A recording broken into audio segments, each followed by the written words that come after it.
Williams is still very much invested. Harper looks like he may well be spent. He's coming up and over the top. Right, and again, it's only going to be Pogacar who's got the legs, I think, to follow him. This is gutsy stuff, Brian. Wonderful. Yeah, it's Stevie Williams. He followed to the last lap there.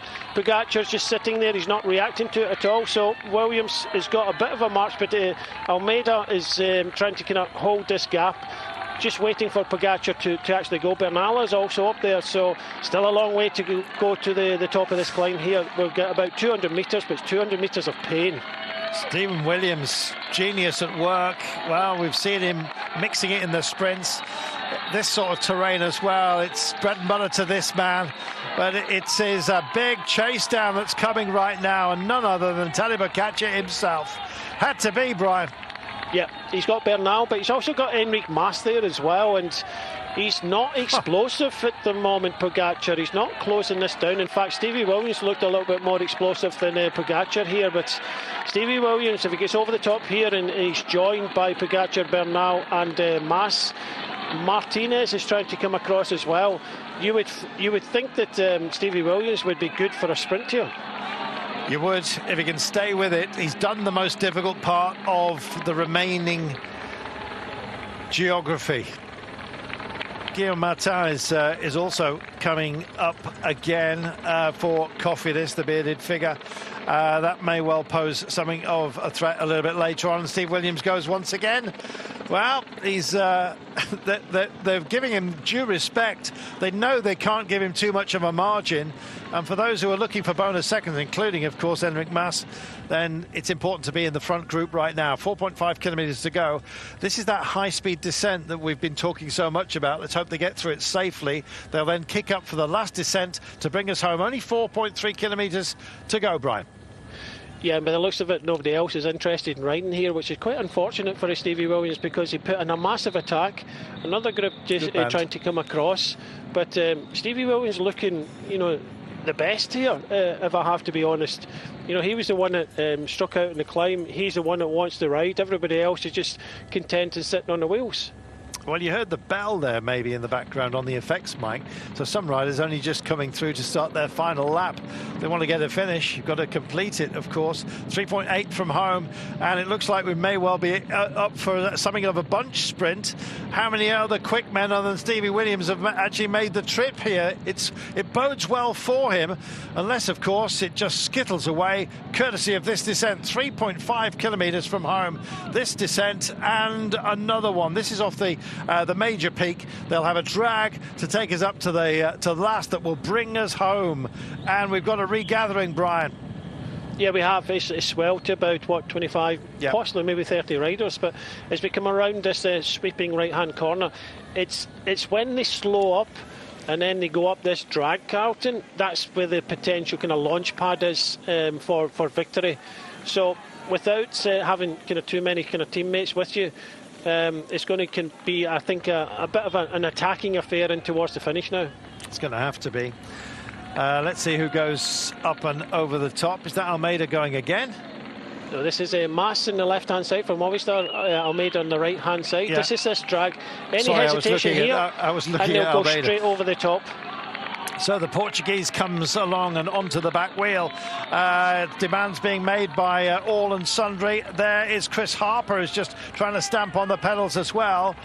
There's another rise. Vlasov still hasn't given up the ghost. Verona's in the frame here as well for Lidl Trek, just a little bit further back. And it's Almeida that's gone, and Mas has not gone with him. Tadej Pogacar's on the blower. He's basically saying, go for it, my friend. If you think you can make it, then push on. So João Almeida has been given the free rein here, but has he got what it takes to bring it all the way home? He does set a good pace. If he can possibly just TT himself to the top of the next one, he might just bring this home. He's a decent descender as well in his own right, Brian.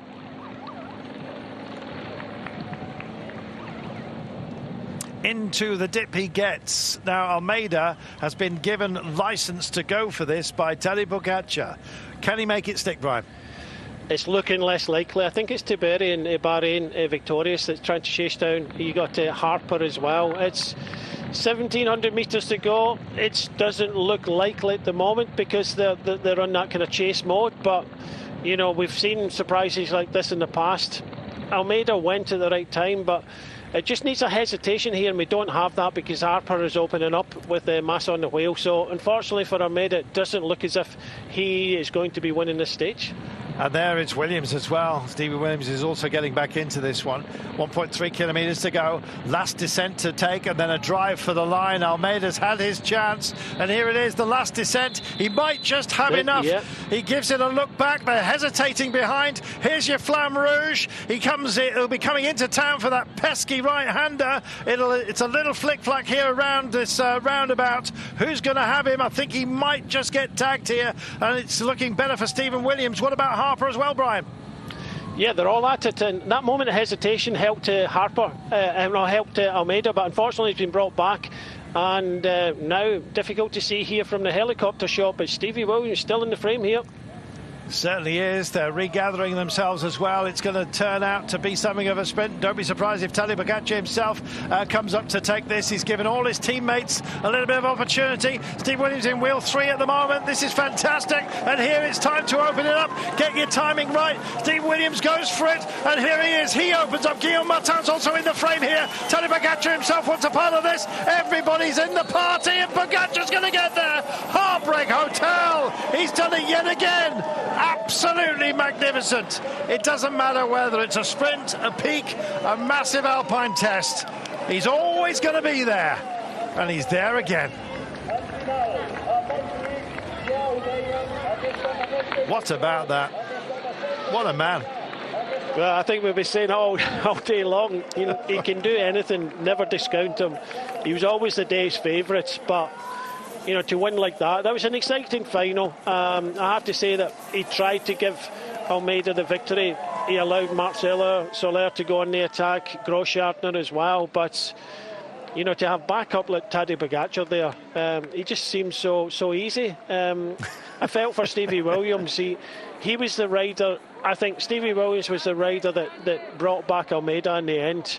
So he'd already made that effort. He came round the final corner in 3rd place, but ultimately he led out Tadej Pogacar there. What an amazing day. It always is. Just mark your calendar every year for the Tour of Catalunya. It's wonderful. Tadej Pogacar takes it ahead of Godin. Guillaume Martin, Steve Williams, 4th place, ahead of Conrad Higuita Gonzalez, Tiberi, Vlasov, and Wout Poels, your top 10. But top dog, as if you didn't know, pure pedigree in every sense, Tadej Pogacar. Brian, he extends his lead overall. I wasn't even thinking about that. I knew he'd won it there, but it's just it was close. I think Prudhomme on the left-hand side there, Stevie Williams. Higuita was also there, we never even mentioned. 4 fingers up, 4 stage wins. Guillaume Martin was there. You'd expect Pogacar, he can sprint as well, but I think Stevie Williams just opened up a little too early, and I think it was he that brought back Almeida. But when you look at this sprint, he wins it quite easily in the end. A bike length in front of everybody else. And there it is, proof positive. Amazing. Guillaume Martin, does he? No, it's Prudhomme, I think it is. Guillaume Martin 3rd. Guillaume Martin, the sprinter. Good on. Wow.